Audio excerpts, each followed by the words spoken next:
Hi all. So മക്കൾ, ഇന്നത്തെ video എന്ന് പറയുന്നത് അത്രയും ഇൻഫോർമേറ്റീവ് ആയിട്ടുള്ള വീഡിയോ ആണ്. അപ്പോൾ നമ്മളെ സംബന്ധിച്ച് നമ്മളിതാ +1 ക്ലാസ് കഴിഞ്ഞ് +2ലേക്ക് പ്രവേശിക്കാൻ ഒരുങ്ങുകയാണ്. അപ്പോൾ നമ്മൾ എപ്പോഴും ചിന്തിക്കുന്ന കാര്യമാണ് +2 കഴിഞ്ഞാൽ ഓപ്റ്റ് ചെയ്യേണ്ട കോഴ്സുകൾ ഏതൊക്കെയാണ്, ഏത് കോളേജിൽ അഡ്മിഷൻ എടുക്കണം. ഇപ്പോഴും നമുക്ക് ക്ലാരിറ്റി ഇല്ല. ക്ലാരിറ്റി ഉള്ള ഒരുപാട് പേരുണ്ടാവും, സ്റ്റിൽ ക്ലാരിറ്റി ഇല്ലാത്ത ഒരുപാട് മക്കളും ഉണ്ടാവും. അപ്പോൾ അതുകൊണ്ട് തന്നെ നിങ്ങൾ എടുക്കുന്ന കോഴ്സും കോളേജും ഭയങ്കര ഇമ്പോർട്ടൻറ്റ് ഫാക്ടർ ആയതുകൊണ്ട് നിങ്ങൾക്ക് ഏറ്റവും ആവശ്യം എന്താണ്, പ്രോപ്പറായിട്ടുള്ള കരിയർ ഗൈഡൻസ് തന്നെയാണ്. സോ അതിനായിട്ട് നിങ്ങൾക്ക് ഏറ്റവും കൂടുതൽ ഇൻഫോർമേറ്റീവ് ആയിട്ടുള്ള കാര്യങ്ങൾ പറഞ്ഞു തരാൻ വേണ്ടിയിട്ട് നമ്മുടെ കൂടെ ഇന്നുള്ളത് നമ്മുടെ പ്രിയപ്പെട്ട ഇക്ബാൽ സാറാണ്. So Iqbal, hi sir. Iqbal സാറിനെ കുറിച്ച് പറയുവാണെങ്കിൽ നമ്മുടെ സൈലത്തിൽ അത്രയും എക്സ്പീരിയൻസ്ഡ് ആയിട്ടുള്ള മാത്സ് ഫാക്കൽറ്റിയാണ്. അപ്പോൾ നിങ്ങളെല്ലാവരും ആഗ്രഹിക്കുന്ന ഏറ്റവും അടിപൊളി ഇൻസ്റ്റിറ്റ്യൂട്ടാണ് IITs എന്ന് പറയുന്നത് അല്ലേ. സോ IIT മദ്രാസ് എന്ന് BTech and MTech pass out ആയിട്ടുള്ള സാറാണ്. അപ്പോൾ സാറിന് ഒരുപാട് കാര്യങ്ങൾ നിങ്ങൾക്ക് പറഞ്ഞുതരാൻ വേണ്ടി പറ്റും. അപ്പോൾ നിങ്ങളുടെ എല്ലാ കൺസേൺസിനും എല്ലാ കൺഫ്യൂഷൻസിനും ഉള്ള ഒരു മറുപടി കൂടിയായിരിക്കും ഇന്നത്തെ വീഡിയോ എന്ന് പറയുന്നത്. നമുക്ക് എന്ത് ചെയ്യാം, സാറിനോട് ചോദിച്ചറിയാം ഒരുപാട് കാര്യങ്ങൾ. സാർ, കുട്ടികൾക്കുള്ള ഏറ്റവും വലിയ പ്രശ്നമാണ്, കുറേ പേർ ക്ലാരിറ്റി ഉണ്ട്. ഞാൻ പറഞ്ഞു, ഗോളൊക്കെ സെറ്റ് ചെയ്ത മക്കൾ ഒരുപാട് പേരുണ്ട്. ഇപ്പോഴും ഒരു ഗോൾ ഇല്ലാത്ത, എന്ത് ചെയ്യണം +2 ശേഷം ചിന്തിക്കുന്നവരുണ്ട്. അവർക്ക് എന്തൊക്കെയാണ്, ഇപ്പോൾ സയൻസ് ടീം എടുത്ത കുട്ടികളാണല്ലോ, അപ്പോൾ അവർക്കുള്ള ജോബ് ഓപ്പർച്യൂണിറ്റീസും കരിയർ കാര്യങ്ങളൊക്കെ എങ്ങനെയാണ്? ഇപ്പോൾ സയൻസ് ഇഷ്ടമുള്ള ആളുകൾ അല്ലെങ്കിൽ സയൻസ് എടുത്തിരിക്കുന്ന കുട്ടികളെ നോക്കുകയാണെങ്കിൽ ഇപ്പോൾ കാണുന്ന പല ജോലികളും ചിലപ്പോൾ അവർ കോളേജ് പഠിച്ച് പുറത്തിറങ്ങുമ്പോഴേക്കും ഡിസപ്പർ ചെയ്തിട്ടുണ്ടാവും, പുതിയ ജോലികളൊക്കെ വന്നിട്ടുണ്ടാവും. അപ്പോൾ ഏറ്റവും ഇമ്പോർട്ടൻ്റ് ആയിട്ടുള്ള ഒരു കാര്യം എന്ന് പറഞ്ഞു കഴിഞ്ഞാൽ ഫ്യൂച്ചർ പ്രൂഫ് ആക്കുക എന്നുള്ളതാണ്. അതിൽ പക്ഷെ നമുക്ക് സന്തോഷ വാർത്ത എന്ന് വെച്ചാൽ നമ്മൾ കണക്കൊക്കെ നോക്കിയാൽ ഏറ്റവും കൂടുതൽ ജോലികൾ ഉണ്ടായിക്കൊണ്ടിരിക്കുന്നതും ഫാസ്റ്റസ്റ്റ് ഗ്രോയിങ് ജോബ്സ് ഒക്കെ ഉള്ളത് നമ്മൾ ഈ പറഞ്ഞ സയൻസും അതുപോലെ അനുബന്ധ മേഖലയിലാണ്, STEM എന്നാണ് അതിനെ പറയാം. അപ്പോൾ നമ്മൾ ഫ്യൂച്ചർ പ്രൂഫ് ആക്കാനായിട്ട് 2 കാര്യങ്ങളാണ് ഞാൻ എപ്പോഴും കുട്ടികളുടെ അടുത്ത് പറയാം. ഒന്ന്, ഇപ്പം ഏതെങ്കിലും ഒരു സ്പെസിഫിക് കോഴ്സ് തന്നെ പഠിക്കണം എന്ന് യാതൊരു നിർബന്ധമില്ല. പകരം നമ്മൾ ഏറ്റവും ബെസ്റ്റ് ഇൻസ്റ്റിറ്റ്യൂട്ടിൽ പോയി പഠിക്കുക, അതാണ് ഒരു കാര്യം. അപ്പോൾ സയൻസും അല്ലെങ്കിൽ മാത്സും അല്ലെങ്കിൽ എഞ്ചിനീയറിങ്ങും അല്ലെങ്കിൽ റിലേറ്റഡ് ഏരിയാസ് ഒക്കെ പഠിക്കണമെങ്കിൽ എല്ലാത്തിനും ഇന്ത്യയിൽ ടോപ്പ് ഇൻസ്റ്റിറ്റ്യൂട്ട്സ് ഉണ്ട്. ആ ടോപ്പ് ഇൻസ്റ്റിറ്റ്യൂട്ടിൽ പോയി പഠിക്കുക എന്നുള്ളതാണ് ഇതിൽ ഏറ്റവും ഇമ്പോർട്ടൻ്റ് ആയിട്ടുള്ള ഒരു കാര്യം. രണ്ടാമതൊരു കാര്യം എന്ന് പറഞ്ഞു കഴിഞ്ഞാൽ നമ്മൾ ഈ ടോപ്പ് ഇൻസ്റ്റിറ്റ്യൂഷനിലൊക്കെ എത്തുകയാണെങ്കിൽ അവിടെ നിന്ന് നമുക്ക് കിട്ടുന്ന എക്സ്പോഷറും അവിടെ നിന്ന് കിട്ടുന്ന ഓപ്പർച്യൂണിറ്റിയും റിസോഴ്സസും ഒക്കെ ഉപയോഗിച്ചിട്ട് നമ്മുടെ ആക്ച്വൽ പാഷൻ എന്താണെന്ന് ഫിഗർ ഔട്ട് ചെയ്യാനും അതിൽ വർക്ക് ചെയ്യാനുള്ള ഒരു ഓപ്പർച്യൂണിറ്റി കിട്ടും. അപ്പോൾ രണ്ടാമത്തെ ഒരു വഴി എന്ന് പറഞ്ഞു കഴിഞ്ഞാൽ നമ്മുടെ ട്രൂ പാഷൻ എന്താണെന്ന് ഫിഗർ ഔട്ട് ചെയ്തിട്ട് എന്ത് ചെയ്യാം, അതിലേക്ക് പോകാം, അതിലൊരു കരിയർ ബിൽഡ് ചെയ്യാനാണ്. പല കുട്ടികൾക്കും ഇപ്പോൾ പാഷൻ എന്താണെന്നൊന്നും അറിയുന്നുണ്ടാവില്ല, കാരണം ഇപ്പോൾ +1 +2 പഠിക്കുന്ന കുട്ടികളായിരിക്കും. പക്ഷെ ഭാവിയിൽ അവർ നല്ലൊരു സ്ഥലത്ത് നല്ല എക്സ്പോഷറൊക്കെ കിട്ടുന്ന ഒരു സ്ഥലത്ത് കിട്ടുകയാണെങ്കിൽ ശരിക്കും ട്രൂ പാഷൻ എന്താണെന്നുള്ളത് മനസ്സിലാക്കാനും അതിലൊരു കരിയർ ബിൽഡ് ചെയ്യാനും പറ്റും. തീർച്ചയായിട്ടും. ഇപ്പോൾ സാറിനോട് എനിക്ക് ഏറ്റവും ഇമ്പോർട്ടൻ്റ് ചോദിക്കാനുള്ള കാര്യം, ഈവൻ ഞാൻ തന്നെ ക്യൂരിയസ് ആയിട്ടുള്ള കാര്യമാണ്. സാർ ഇപ്പോൾ ഓൾറെഡി IITയിൽ പാസ് ഔട്ട് ആയതുകൊണ്ട് തന്നെ ചോദിക്കുകയാണ്. സാർ, കുട്ടികൾക്ക് ഒരുപാട് പേർക്ക് IIT സ്വപ്നം കാണുന്നവരുണ്ട്. സാർ എങ്ങനെയാണ് IITയിൽ അഡ്മിഷൻ എടുത്തതും, സാർ എങ്ങനെയാണ് ഒരു കോച്ചിങ് ഫോളോ ചെയ്തതും, സാർ എപ്പോഴാണ് ഒരു കോച്ചിങ് ഒക്കെ സ്റ്റാർട്ട് ചെയ്തതെന്ന് പറഞ്ഞു കൊടുക്കാൻ പറ്റുമോ? ഓക്കെ, ഞാൻ ശരിക്കും 6ാം ക്ലാസ് വരെ മലയാളം മീഡിയം പഠിച്ചതാണ്. പിന്നെ അതിനുശേഷം എൻ്റെ പാരൻസ് അബ്രപ്റ്റായിട്ട് 7ാം ക്ലാസ്സിൽ CBSEയിലേക്ക് മാറ്റി. അപ്പോൾ നമ്മൾ ഒരു ചെറിയ സ്ട്രഗിളും കാര്യങ്ങളൊക്കെ ഉണ്ടാവുമല്ലോ. അപ്പോൾ എന്നെ സഹായിക്കാനായിട്ട് എൻ്റെ വീടിനടുത്തുള്ള അവിടെ തൃശ്ശൂർ എഞ്ചിനീയറിംഗ് കോളേജിൽ പഠിച്ചിരുന്ന ഒരു ചേട്ടൻ വരുമായിരുന്നു. അപ്പോൾ ആ ചേട്ടൻ എന്നെ ട്യൂഷൻ എടുക്കും. അപ്പോൾ എനിക്ക് മാത്സ് ചെറുപ്പത്തിൽ ഭയങ്കര ഇഷ്ടമാണ്. മാത്സ് പ്രോബ്ലം ചെയ്യുക എന്നുള്ളത് ഭയങ്കര ഒരു ക്രേസ് ആയിരുന്നു. അപ്പോൾ ആ ചേട്ടനാണ് എൻ്റെ അടുത്ത് പറഞ്ഞത്, ഒരു ഹൈസ്കൂളിലൊക്കെ പഠിക്കുന്ന സമയത്താണ് പറഞ്ഞത്, ഇക്ബാൽ, നിനക്ക് മാത്സ് ഒക്കെ ഭയങ്കര ഇഷ്ടമാണെങ്കിൽ പോകേണ്ട സ്ഥലം എന്ന് പറഞ്ഞത് IITകളാണ്. അപ്പോഴാണ് ആദ്യമായിട്ട് IITനെ കുറിച്ച് കേൾക്കുന്നത്. ഇത് ഒരു 25 years ബാക്കൊക്കെ ആണ് കേട്ടോ, early 2000s അപ്പോഴാണ് ആദ്യമായിട്ട് IIT എന്ന് പറഞ്ഞ് കേട്ടു. പക്ഷെ അപ്പോൾ ഒരു ചെറിയൊരു മോഹം ഉണ്ടായിരുന്നു IITയിലൊക്കെ പോകണം എന്നുള്ളത്. പിന്നെ ഞാൻ +1 +2 കൂടെ തന്നെ ചെറിയ രീതിയിലൊക്കെ കോച്ചിങ് ഉണ്ടായിരുന്നു. അത് ഒരു 20-25 years ബാക്കൊക്കെ എന്ന് വെച്ചാൽ എത്രമാത്രം വ്യാപകമായിട്ട് കോച്ചിങ്ങോ കാര്യങ്ങളൊന്നും ഉണ്ടായിരുന്നില്ല. അപ്പോൾ ഒരു സൺഡേയിൽ ക്ലാസ്സും കാര്യങ്ങളൊക്കെ പോയിട്ടുണ്ടായിരുന്നു. പിന്നെ ആദ്യത്തെ തവണ എൻട്രൻസ് എഴുതിയപ്പോൾ കേരള എൻട്രൻസ് വഴി അഡ്മിഷൻ കിട്ടി. അതായത് ഏറ്റവും ബെസ്റ്റ് കോളേജിൽ തന്നെ കിട്ടുന്ന രീതിയിൽ അഡ്മിഷൻ കിട്ടി, കാരണം അതിൽ മാത്സിന് നല്ല വെയിറ്റേജ് ഒക്കെ ഉള്ളതുകൊണ്ട് കിട്ടും. പക്ഷേ IIT കിട്ടിയില്ല. അപ്പോൾ IITക്ക് വേണ്ടിയിട്ട് ഞാൻ പിന്നീട് ഒരു വർഷം കൂടി എന്ത് ചെയ്തു, പഠിക്കുകയാണ് ചെയ്തത്. അപ്പോൾ IITക്ക് വേണ്ടിയിട്ട് പിന്നീട് ഒരു വർഷം, അന്ന് ആ കാലത്തൊക്കെ മെയിൻ കോച്ചിങ് എന്ന് പറഞ്ഞു കഴിഞ്ഞാൽ സാധാരണ കേരള എൻട്രൻസിൻ്റെ കോച്ചിങ് ഉണ്ടാവും. പക്ഷെ അതിൻ്റെ കൂടെ ഞാൻ പുറത്തുള്ള എന്താ പറയുക കറസ്പോണ്ടൻസ് കോഴ്സും അങ്ങനത്തെ കാര്യങ്ങളൊക്കെ പഠിച്ച് അങ്ങനെയാണ് എത്തിയത്. അപ്പോൾ ടീച്ചേഴ്സിൻ്റെ സപ്പോർട്ട് ഉണ്ടായിരുന്നു. അതിന് പുറമെ നമ്മളൊരു സെൽഫ് സ്റ്റഡി അല്ലെങ്കിൽ കറസ്പോണ്ടൻസ് പോസ്റ്റൽ കോച്ചിങ് അങ്ങനെയൊക്കെയായിരുന്നു ആ കാലഘട്ടത്തിൽ ഉണ്ടായിരുന്നത്. സാർ, അതുപോലെ തന്നെ അവർക്ക് ഏറ്റവും കൂടെ എക്സൈറ്റിംഗ് എനിക്ക് തോന്നുന്നത് ഇവരെ IIT ക്യാമ്പസും കാര്യങ്ങളൊക്കെയാണ്. ക്യാമ്പസ് ലൈഫ് മാത്രമല്ല, അക്കാഡമിക്സ് കൂടെ പറഞ്ഞു കൊടുക്കാൻ പറ്റും ഇവർക്ക് ഐഡിയ കിട്ടാൻ വേണ്ടിയിട്ട്. അപ്പോൾ IITൻ്റെ ഒക്കെ ഏറ്റവും വലിയ പ്രത്യേകത എന്ന് പറഞ്ഞു കഴിഞ്ഞാൽ, ഇപ്പോൾ ഞാൻ IIT മദ്രാസിൽ അവിടെ എത്തിയപ്പോൾ തന്നെ സത്യം പറഞ്ഞാൽ ഞാൻ അത്ഭുതപ്പെട്ടു പോയി. കാരണം നമ്മൾ ചെന്നൈയിൽ റെയിൽവേ സ്റ്റേഷനിൽ ഇറങ്ങുന്നു അല്ലെങ്കിൽ എയർപോർട്ടിൽ എത്തുന്നു. അവിടെ നിന്ന് നമ്മളൊരു 20 മിനിറ്റ്സ് കൊണ്ട് IIT മദ്രാസ് ക്യാമ്പസിലെത്തും. ചെന്നൈ സിറ്റിയുടെ നടുവിൽ ഒരു 650 ഏക്കറിലാണ് ക്യാമ്പസ് ഉള്ളത്. ചെന്നൈയിലുള്ള ഗിണ്ടി നാഷണൽ ഫോറസ്റ്റിന്റെ ഒരു ഭാഗം കട്ട് ചെയ്തിട്ട് ക്യാമ്പസ് ബിൽഡ് ചെയ്തിരിക്കാം. ക്യാമ്പസ് എങ്ങനെയാണെന്ന് വെച്ച് കഴിഞ്ഞാൽ അത്രയും ബ്യൂട്ടിഫുൾ ക്യാമ്പസ്, അതായത് ഒരു ഓപ്പൺ ഫോറസ്റ്റ് തന്നെ, കുറച്ച് ഭാഗമൊക്കെ ബിൽഡിംഗ് ഒക്കെ ഉണ്ടാവും. നമ്മളിങ്ങനെ നടന്നു പോകുമ്പോൾ മാനും മൊയിലൊക്കെ ഇങ്ങനെ ക്രോസ് ചെയ്ത് പോണ അത്രയും ബ്യൂട്ടിഫുൾ ആയിട്ടുള്ള ക്യാമ്പസ്. പിന്നെ ക്യാമ്പസിനുള്ളിൽ ഞാൻ പറയാം ഫെസിലിറ്റീസ് പറഞ്ഞു കഴിഞ്ഞാൽ എല്ലാം ഉണ്ട്. അതായത് അക്കാഡമിക്സിന് എല്ലാം ഏറ്റവും നല്ല ഫെസിലിറ്റീസ്, ക്ലാസ് മുറികൾ, ലാബ്, ലൈബ്രറി ഇതൊക്കെ ഉണ്ട്. അതിന് പുറമെ നമ്മൾ അവിടെ താമസിച്ച് പഠിക്കുകയാണല്ലോ, അപ്പോൾ അവിടെ വേണ്ട മെസ്സുകൾ, പിന്നെ അതുപോലെ തന്നെ റെസ്റ്റോറൻറ്റുകൾ, എല്ലാ ടൈപ്പും സാധനങ്ങളും, അല്ലെങ്കിൽ സ്പോർട്സിന് വേണ്ട ഫെസിലിറ്റീസ്, അതുപോലെ തന്നെ നമുക്ക് അവിടെ ഓപ്പൺ എയർ തിയേറ്റർ ഉണ്ട്. അങ്ങനെ എല്ലാ ഫെസിലിറ്റീസും സത്യം പറഞ്ഞു കഴിഞ്ഞാൽ ക്യാമ്പസിന് പുറത്തേക്ക് പോകേണ്ട ആവശ്യമില്ല. 5 വർഷത്തിനുള്ളിൽ വളരെ റയറായിട്ട് ഞാൻ എന്തെയുള്ളൂ ക്യാമ്പസിന് പുറത്തേക്ക് പോകണ്ടല്ലോ. അപ്പോൾ ഈ ഒരു ക്യാമ്പസിനുള്ളിൽ, ഒരു 650 ഏക്കർ ക്യാമ്പസിനുള്ളിൽ എല്ലാ ഫെസിലിറ്റീസും ഇവർ ഒരുക്കി വെച്ചിരിക്കുക. ഇപ്പം ഞാനീ പറയുന്നത് IIT മദ്രാസിനെ കുറിച്ചാണെങ്കിലും നമ്മൾ ഇന്ത്യയിലെ ടോപ്പ് ഇൻസ്റ്റിറ്റ്യൂഷനുകളുണ്ട്. IIT-കളുണ്ട്, NIT-കളുണ്ട്, IISc, ഐസറുകൾ, അങ്ങനത്തെ ഒരുപാട് ഇൻസ്റ്റിറ്റ്യൂട്ട്സ് ഉണ്ട്, എയിംസ്, ജിപ്മർ. ഇതിനൊക്കെ ഇതേ ഫെസിലിറ്റീസ് ആണ് കേട്ടോ. ഏറ്റവും നല്ല ക്യാമ്പസുകളും ക്യാമ്പസിനുള്ള ഫെസിലിറ്റീസും ഉണ്ടാവും. സാർ അതേപോലെ എനിക്ക് ചോദിക്കാനുള്ളത്, നമ്മളിപ്പം കുട്ടികൾ പറയുന്ന സമയത്ത് നമ്മളെപ്പോഴും അറിയുന്നൊരു കാര്യമാണ്, കേരളത്തിൽ ഒരുപാട് എഞ്ചിനീയറിംഗ് കോളേജസ് ഉണ്ടല്ലോ. അപ്പോൾ നമ്മൾ എന്തിനാണ് ഇന്ത്യയിലെ മറ്റ് എഞ്ചിനീയറിംഗ് കോളേജിൽ പോയി ചൂസ് ചെയ്യേണ്ട ആവശ്യം? എന്താണ് ഈ ടോപ്പ് ഇൻസ്റ്റിറ്റ്യൂട്ടും ഈ കേരളത്തിലെ മറ്റ് എഞ്ചിനീയറിംഗ് കോളേജും തമ്മിലുള്ള വ്യത്യാസം എന്താണ്? അവിടുത്തെ ജോബ് ഓപ്പർച്യൂണിറ്റീസ് അല്ലെങ്കിൽ പ്ലേസ്മെന്റ് ഓപ്പർച്യൂണിറ്റി വ്യത്യാസം? യെസ്, അത് തന്നെയാണ് അതിലൊരു മെയിൻ ഹൈലൈറ്റ്. ഇപ്പം നമ്മളൊക്കെ ഇപ്പോഴും വലിയൊരു കൺസേൺ എന്ന് പറഞ്ഞു കഴിഞ്ഞാൽ സ്കൂൾ കഴിഞ്ഞ് കോളേജ് കഴിഞ്ഞ് ജോലി കിട്ടുമോ എന്നുള്ളതാണ്. ഇന്ത്യയിലെ ഏറ്റവും വലിയ പ്രോബ്ലം എന്ന് പറഞ്ഞാൽ അൺഎംപ്ലോയ്മെന്റാണ്. പോപ്പുലേഷൻ ഗ്രോത്തിന് പ്രപ്പോർഷണൽ ആയിട്ട് ജോബ് ഓപ്പർച്യൂണിറ്റീസ് വരുന്നില്ല. അപ്പോൾ നമ്മളിപ്പോൾ കോളേജിൽ നിന്ന് പഠിച്ചിറങ്ങി ഡിഗ്രി ഒക്കെ ആയിട്ട് നമ്മളൊരു ജോലിക്ക് അപ്ലൈ ചെയ്ത് കഴിഞ്ഞാൽ എംപ്ലോയർ ആദ്യം ചോദിക്കുക നിങ്ങൾക്ക് എക്സ്പീരിയൻസ് ഉണ്ടോ എന്നാണ്. എക്സ്പീരിയൻസ് വേണമെങ്കിലാണെങ്കിലോ ജോലി വേണം, ജോലി വേണമെങ്കിൽ എക്സ്പീരിയൻസ് വേണം. അങ്ങനത്തെ ഒരു അവസ്ഥയിലാണ് നമ്മളെല്ലാവരും എത്തിപ്പെടുക. അപ്പോൾ ഇതിനുള്ള സൊല്യൂഷൻ എന്ന് പറഞ്ഞു കഴിഞ്ഞാൽ ക്യാമ്പസ് പ്ലേസ്മെൻറ്റാണ്. മിസ് പറഞ്ഞ പോലെ തന്നെ ഈ ക്യാമ്പസ് പ്ലേസ്മെന്റ് ഏറ്റവും കൂടുതൽ നടക്കുന്നത് എന്ന് പറഞ്ഞാൽ ഇന്ത്യയിലെ ഏറ്റവും പറഞ്ഞ ടോപ്പ് ഇൻസ്റ്റിറ്റ്യൂട്ടുകളായ IIT-കൾ, NIT-കൾ ഇതുപോലത്തെ സ്ഥാപനങ്ങളാണ് ക്യാമ്പസ് പ്ലേസ്മെന്റ് ഉണ്ടാവും. ഒരു ഉദാഹരണം പറഞ്ഞു കഴിഞ്ഞാൽ ഞാൻ അവിടെ BTech MTech ഇലക്ട്രിക്കൽ എഞ്ചിനീയറിംഗ് പഠിച്ചു. ഞാൻ പഠിച്ച് പാസ് ഔട്ട് ആവുന്നതിന് മുമ്പ് 6 മാസം മുമ്പ് തന്നെ എനിക്കൊരു ജോലി ക്യാമ്പസ് പ്ലേസ്മെന്റ് വഴി കിട്ടിയിട്ടുണ്ടായിരുന്നു. അപ്പോൾ അതാണ് ഏറ്റവും വലിയൊരു ഫീച്ചർ എന്ന് പറയുന്നത്. അതായത് നമുക്ക് അവിടെ നന്നായി വൃത്തിയിൽ പഠിക്കുകയാണെങ്കിൽ ഉറപ്പായിട്ടും ടോപ്പ് കമ്പനി, അത് ഇന്ത്യയിൽ തന്നെയല്ല ഫോറിൻ കമ്പനികളായാലും ടോപ്പ് കമ്പനിയും ഹൈ പേ പാക്കേജ് ഒക്കെ നമുക്ക് ഓഫർ ചെയ്യുന്നുള്ളതാണ് ഇതിൽ ഏറ്റവും വലിയൊരു പ്രത്യേകത. രണ്ടാമത്തെ കാര്യം ഞാൻ നേരത്തെ പറഞ്ഞല്ലോ, നമ്മളെ നല്ല ക്യാമ്പസ് ലൈഫ്, നല്ല അക്കാഡമിക് ഫെസിലിറ്റീസ്, മറ്റു കാര്യങ്ങളൊക്കെ നമുക്ക് അവിടെ കിട്ടും. മൂന്നാമത്തെ ഏറ്റവും ഇമ്പോർട്ടൻ്റ് ആയിട്ടുള്ള വേറൊരു കാര്യം എന്ന് പറഞ്ഞു കഴിഞ്ഞാൽ ഈ ക്യാമ്പസുകളിൽ നമ്മൾ എത്തുവാണെങ്കിൽ നമുക്ക് അവിടെ നിന്ന് കിട്ടുന്ന റിസോഴ്സസും കാര്യങ്ങളൊക്കെ മനസ്സിലാക്കിയിട്ട് നമ്മുടെ ട്രൂ പാഷൻ എന്താണെന്ന് മനസ്സിലാക്കാനും അതിൽ വർക്ക് ചെയ്യാനും അങ്ങനെ ആവാനും പറ്റും. ഇപ്പോൾ കുറേ പോപ്പുലർ ആയിട്ടുള്ള ആളുകളൊക്കെ നിങ്ങൾ കേട്ടില്ല. ഇപ്പോൾ ഫോർ എക്സാമ്പിൾ സുന്ദർ പിച്ചൈക്ക് IIT ഖരഗ്പൂർ മെറ്റലർജി പഠിച്ചതാണ്. പക്ഷെ ഇപ്പോൾ ഗൂഗിളിൻ്റെ അല്ലെങ്കിൽ ആൽഫബറ്റിൻ്റെ തലപ്പത്തിരിക്കുന്ന ആളുകളാണ്. അതുപോലെ ഒരുപാട് എക്സാമ്പിൾസ് നമുക്ക് കാണാൻ പറ്റും.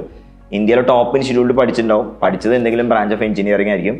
പക്ഷെ അവർ ലേറ്റർ അവരുടെ പാഷൻ എന്താണെന്ന് ഫിഗർ ഔട്ട് ചെയ്യുകയും എന്നിട്ട് അതിനുശേഷം എന്ത് ചെയ്തു, അവർ അതിലൊരു വലിയൊരു കരിയറും അല്ലെങ്കിൽ അവരൊരു പാഷൻ ഫോളോ ചെയ്യുകയൊക്കെ ചെയ്തു. അതാണ് അതിൽ വലിയൊരു ഫാക്ടർ എന്ന് പറഞ്ഞാൽ ഈ ടോപ്പ് ഇൻസ്റ്റിറ്റ്യൂട്ടിൽ എത്തുന്നതിൻ്റെ ഒരു വലിയ കാര്യം.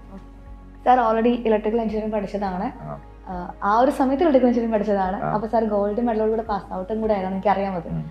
സാർ അപ്പം സാർ എങ്ങനെയാണ് ഓൾറെഡി പ്ലേസ്മെന്റ് കിട്ടിയെന്ന് പറഞ്ഞിട്ടുണ്ടല്ലോ, പിന്നെ എങ്ങനെ സാർ ടീച്ചിങ് ഫീൽഡിലേക്ക് വരുന്നതും ഈ ഒരു പാഷൻ ഫോളോ ചെയ്യുന്നതും എങ്ങനെയാണ്? ഓക്കെ, അതിന് ഞാൻ നേരത്തെ പറഞ്ഞല്ലോ, എൻ്റെ ചെറുപ്പത്തിലുള്ളൊരു പാഷൻ എന്ന് പറഞ്ഞു കഴിഞ്ഞാൽ പ്രോബ്ലം ചെയ്യില്ല, മാത്സ് പ്രോബ്ലം ചെയ്യാന്ന് പറഞ്ഞു കഴിഞ്ഞാൽ ഇപ്പോൾ ബുക്കിലെ പ്രോബ്ലം ചെയ്ത് കഴിഞ്ഞാൽ ചിലപ്പോൾ എന്ത് ചെയ്യും, ഞായറാഴ്ച ഫുട്പാത്തിൽ ബുക്ക് വിൽക്കുന്നുണ്ടാവുമല്ലോ, ആ ബുക്കൊക്കെ വാങ്ങിയിട്ട് അതിലെ പ്രോബ്ലം ചെയ്യാമെന്നൊക്കെ ആയിരുന്നു എൻ്റെ ഒരു പാഷൻ.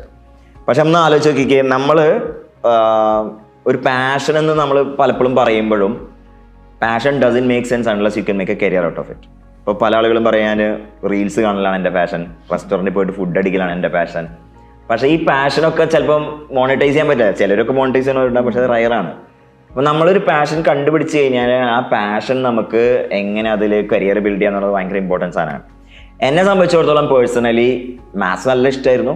അപ്പോൾ മാത്സ് നന്നായിട്ട് അറിയാവുന്നത് കൊണ്ട് എനിക്ക് എന്ത് ചെയ്യാൻ പറ്റി, IIT-ൽ കിട്ടി. IIT-ൽ കിട്ടിയപ്പോൾ എനിക്ക് ഇലക്ട്രിക്കൽ എഞ്ചിനീയറിംഗിന് ജോയിൻ ചെയ്തു. ഇലക്ട്രിക്കൽ എഞ്ചിനീയറിംഗ് ഞാൻ നന്നായിട്ട് ഇഷ്ടപ്പെട്ട് പഠിച്ചു. പിന്നെ അതിനുശേഷം ജോലി കിട്ടി. പക്ഷേ ഒരു 6 മാസം കഴിഞ്ഞപ്പോൾ ഞാൻ ആ ജോലി രാജിവെച്ച് നാട്ടിലേക്ക് വന്നു, ടീച്ചിങ്ങിലേക്ക് വന്നു. അപ്പോൾ അതിനുള്ള മെയിൻ കാരണം എന്ന് പറഞ്ഞു കഴിഞ്ഞാൽ, ഒന്ന് നമ്മളെ പാഷൻ അവിടെ ഉള്ളിലുണ്ടായിരുന്നു, രണ്ടാമത് ഈ ക്യാമ്പസിൽ പഠിച്ച് കിട്ടിയ കോൺഫിഡൻസ് ആണ്.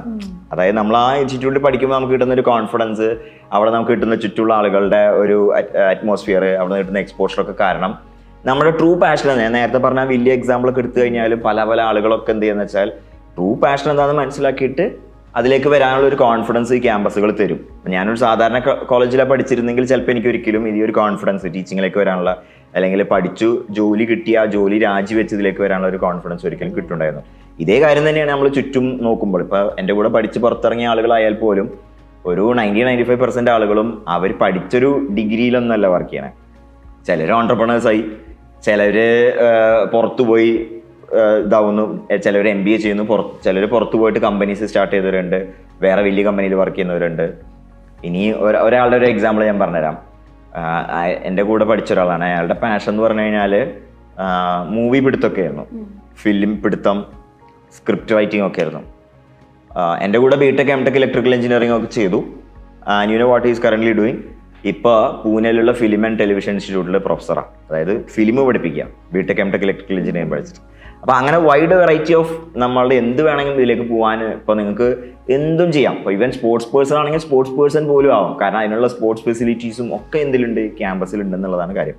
അപ്പോൾ ആ ക്യാമ്പസിൽ എത്തുക എന്ന് പറയുന്നത് വലിയൊരു സംഭവം തന്നെയാണ്. കാരണം അവിടെ നിന്ന് കിട്ടുന്ന എക്സ്പോഷർ ഉപയോഗിച്ച് നമുക്ക് ട്രൂ പാഷൻ ഫിഗർ ഔട്ട് ചെയ്യാനും അതിലേക്ക് പോകാനും പറ്റും. ഞാൻ നേരത്തെ പറഞ്ഞ ടോപ്പ് എക്സാമ്പിൾസ് ഉണ്ട്. എൻ്റെ പേഴ്സണൽ എക്സാമ്പിൾ ഉണ്ട്. ഇപ്പം എന്നെ when I was a kid my passion was to sit in a corner of a room and do math problems. ഇപ്പം എൻ്റെ ജോബ് എന്താണെന്ന് നോക്കുകയാണെങ്കിൽ എല്ലാ ദിവസവും റൂമിൻ്റെ കോർണറിൽ നിന്ന് മാത്സ് പ്രോബ്ലം ചെയ്യണം, and getting paid for that. So I M literally living my childhood dream. Okay sir. Sir അതുപോലെ സർ ഇപ്പോൾ പറഞ്ഞുകൊണ്ട് ചോദിക്കുകയാണ്, IITസിൽ പൊതുവെ മലയാളീസ് ഭയങ്കര കുറവാന്നുള്ളൊരു കോൺസെപ്റ്റ് ഉണ്ട് കുട്ടികൾക്കാണെങ്കിലും എല്ലാവർക്കാണെങ്കിലും. അത് എന്താണ് സാറിന് പറയാനുള്ളത്? അത് ശരിയാണ്. അതായത് ഇപ്പൊ ഞാനൊക്കെ ജോയിൻ ചെയ്യുന്ന സമയത്ത് അറൌണ്ട് 20 years ബാക്ക് ഒരു അറൌണ്ട് ഒരു 5000 സീറ്റൊക്കെയാണ് IITയിൽ ഉണ്ടാവുക. മേ ബി ഒരു IIT മദ്രാസിൽ 50-60 പേരൊക്കെ ഉണ്ടാവാം. ഇന്നിപ്പോൾ IITയിൽ അറൌണ്ട് 18,000 സീറ്റ്സ് ഉണ്ട്. അപ്പോൾ കുട്ടികളുടെ കിട്ടുന്ന ആളുകളുടെ എണ്ണം പ്രൊപ്പോർഷണലി കൂടിയിട്ടുണ്ട്, മലയാളികളുടെ എണ്ണം. പക്ഷെ എന്നാൽ പോലും അത് വളരെ ചെറുതാണ്. കാരണം നമ്മൾ ഇന്ത്യയിലെ നമ്പർ 1 സ്റ്റേറ്റ് ആണ്. ഇന്ത്യയിലെ നമ്പർ 1 സ്റ്റേറ്റ് ആയിട്ട് പോലും എഡ്യൂക്കേഷൻ്റെ കാര്യത്തിലായിട്ട് പോലും ഈ ടോപ്പ് ഇൻസ്റ്റിറ്റ്യൂട്ടിൽ എത്തുന്ന ആളുകളുടെ എണ്ണം വളരെ കുറവാണ്. ആകെ സീറ്റുകളുടെ എണ്ണം കൂടിയപ്പോൾ പ്രൊപ്പോർഷണലായിട്ട് ആളുകളുടെ എണ്ണം കൂടിയിട്ടുണ്ട്. അതുപോലെ തന്നെ ടോപ്പ് റാങ്കിലേക്ക് എത്തുന്നത്, ഇപ്പം ഞാനൊക്കെ പഠിക്കുന്ന സമയത്ത് 1000 റാങ്കിനുള്ളിൽ ഒരു 15 പേർക്കൊക്കെ കിട്ടുമായിരുന്നു. ഇപ്പം 1000 റാങ്കിനുള്ളിൽ ഒരു 7-8 പേർക്കൊക്കെ IITയിൽ ഇത് കിട്ടുന്നുള്ളൂ, റാങ്ക് കിട്ടുന്നുള്ളൂ. അപ്പം അതിലുള്ള കാരണം എന്ന് വെച്ച് കഴിഞ്ഞാൽ ഈ പറഞ്ഞ പോലെ നമ്മള് ആളുകളൊക്കെ എന്താ ചെയ്യണമെന്ന് വെച്ച് കഴിഞ്ഞാൽ ഇത് വളരെ ലേറ്റ് ആയിട്ടാണ് ഈ പ്രിപ്പറേഷൻ ചെയ്യണത്. അതായത് ബാക്കിയുള്ളവർക്ക് നേരത്തെ പ്രിപ്പറേഷൻ തുടങ്ങും. ചിലർ കേരളത്തിന് പുറത്ത് പോയി 6ാം ക്ലാസ് 7ാം ക്ലാസ് പ്രിപ്പറേഷൻ തുടങ്ങും. അറ്റ്ലീസ്റ്റ് ഒരു 10ാം ക്ലാസ് കഴിഞ്ഞ ഉടനെ തന്നെ പ്രിപ്പറേഷൻ +1 +2 ഒപ്പം തന്നെ ചെയ്യണം. നമ്മുടെ നാട്ടിലെ ആളുകൾ എന്താ വെച്ചാൽ +2 ഒക്കെ പഠിച്ച് സമാധാനത്തിൽ ബോർഡ് എക്സാം ഒക്കെ എഴുതി പിന്നെ റിപ്പീറ്റ് ചെയ്യാന്നാണ് വിചാരിക്കണേ. എന്തായാലും പ്രശ്നം എന്താണെന്ന് വെച്ചാൽ നമ്മുടെ ഏറ്റവും നല്ല ടൈമാണ് +1 +2 ടൈം. ആ സമയം നമ്മുടെ കുട്ടികൾ വേസ്റ്റ് ആക്കി കളയാം. അതാണ് സംഭവിച്ചുകൊണ്ടിരിക്കുന്നത്. ഇത് ഇപ്പം തന്നെ ഇവർക്ക് എൻട്രൻസിൻ്റെ നമ്മൾ എന്തെങ്കിലും അതിപ്പം അങ്ങനെയൊന്നുമല്ല, ഏത് എൻട്രൻസിനെ കുറിച്ച് പറയുമ്പോഴും ഇവിടെ ചിന്തിക്കുന്ന കാര്യമാണ് +2 കഴിഞ്ഞാൽ അതിന് എൻട്രൻസ് വരുന്നത്, ഇപ്പോഴേ എന്തിനാണ് എൻട്രൻസിൻ്റെ കാര്യമൊക്കെ പറയുന്നത് ചിന്തിക്കുന്നുണ്ടാവും. സാറിന് എന്താ തോന്നുന്നത്? ഇപ്പം നമ്മൾ ഈ ഒരു എൻട്രൻസ് എന്ന് പറയുമ്പം ഒരു +2 കഴിഞ്ഞിട്ട് 1 year റിപ്പീറ്റ് ചെയ്ത് നമ്മൾ എൻട്രൻസിലേക്ക് പോകണോ, അല്ലെങ്കിൽ ഈ ഒരു +1 +2 കൂടെ അവർക്ക് ഇത് കണ്ടിന്യൂ ചെയ്യാൻ വേണ്ടി പറ്റുമോ? ഏതാണ് അവർക്ക് എഫക്റ്റീവ് ആകുക? അതിൽ ഉറപ്പായിട്ടും അതിൽ കുറേ കാര്യങ്ങളുണ്ട്. ഒന്നാമത്തെ കാര്യം എന്ന് പറഞ്ഞാൽ ഈ എൻട്രൻസ് പരീക്ഷകൾ ഭയങ്കര കോമ്പറ്റീറ്റീവ് എന്ന് പറഞ്ഞാൽ നീറ്റ് പരീക്ഷയൊക്കെ ഒരു 25 ലക്ഷം പേര് എഴുതുന്നു, JEE പരീക്ഷ 15 ലക്ഷം പേര് എഴുതുന്നു, കുവൈറ്റ് പരീക്ഷ ഒരു 20 ലക്ഷം പേര് എഴുതുന്നു. കുറച്ച് സീറ്റുകൾക്ക് വേണ്ടിയിട്ടാണ് ആളുകൾ കോമ്പീറ്റ് ചെയ്യുന്നത്. പക്ഷേ ഞാൻ നേരത്തെ പറഞ്ഞ പോലെ ടോട്ടലി വെർത്താണ്, യാതൊരു സംശയമില്ല. IITകൾ പോലത്തെ എത്തുക എന്ന് പറഞ്ഞാൽ ടോട്ടലി വെർത്തായിട്ടുള്ള ഒരു കാര്യമാണ്. പക്ഷെ അതിനെന്ത് ചെയ്യണം, ഭയങ്കര കോമ്പറ്റീഷൻ ഉണ്ട്. അപ്പം നമ്മൾ കുട്ടികളൊക്കെ ചെയ്യുന്നതെന്ന് വെച്ചാൽ പരമാവധി +2 ഒക്കെ കഴിഞ്ഞിട്ട് റിപ്പീറ്റ് ചെയ്യുക എന്നുള്ളതാണ്. അപ്പോൾ റിപ്പീറ്റ് ചെയ്യുമ്പോഴേക്കും നമ്മുടെ കുട്ടികൾ പിറകിലേക്ക് എത്തിയിട്ടുണ്ടാവും. അതാണ് ഒരു കാര്യം. പിന്നെ റിപ്പീറ്റ് ചെയ്യുമ്പോൾ എന്താ സംഭവിക്കുന്നതെന്ന് അറിയോ? ജൂണിലൊക്കെ ക്ലാസ് തുടങ്ങി നമുക്ക് പഠിക്കാനായിട്ട് കുറച്ച് സമയം കിട്ടുള്ളൂ. +1 +2 മുഴുവൻ പഠിക്കണം. കാരണം ജനുവരിയിൽ JEE വരും. അപ്പോൾ റിപ്പീറ്റ് ചെയ്യുമ്പോൾ ശരിക്കും അവർക്ക് ഒരു 6 മാസമൊക്കെ പഠിക്കാൻ കിട്ടുന്നുണ്ടാവുള്ളൂ, ഫുള്ള് +1 +2 പഠിക്കും. എന്നാൽ ഒരാൾ 10ാം ക്ലാസ് കഴിഞ്ഞ ഉടനെ +1 +2 കൂടെ തന്നെ പഠിക്കുകയാണെങ്കിൽ കുറേ അഡ്വാൻറ്റേജ് ഉണ്ട്. കാരണം ഈ സിലബസ് ലോഡ് മുഴുവൻ over A longer period spread ചെയ്ത് പോകണം. പതുക്കെ എഫേർട്ട് പതുക്കെ എന്ത് ചെയ്താൽ മതി, അങ്ങനെ ബിൽഡ് ചെയ്ത് പോയാൽ മതി. ഓക്കെ. രണ്ടാമതൊരു കാര്യം എന്ന് പറഞ്ഞാൽ +1 +2 സിലബസ് തന്നെയാണ് JEEന്റെ സിലബസ് എന്ന് പറയുന്നത്. ക്വസ്റ്റ്യൻ്റെ ടൈപ്പിലും പാറ്റേണിലും ഡെപ്തിലുമാണ് വ്യത്യാസമുള്ളത്. അപ്പോൾ +1 +2 കൂടെ തന്നെ പഠിച്ചു പോകുക എന്നുള്ളതിന് ഏറ്റവും നല്ല സ്ട്രാറ്റജി, അതിൽ യാതൊരു സംശയമില്ല.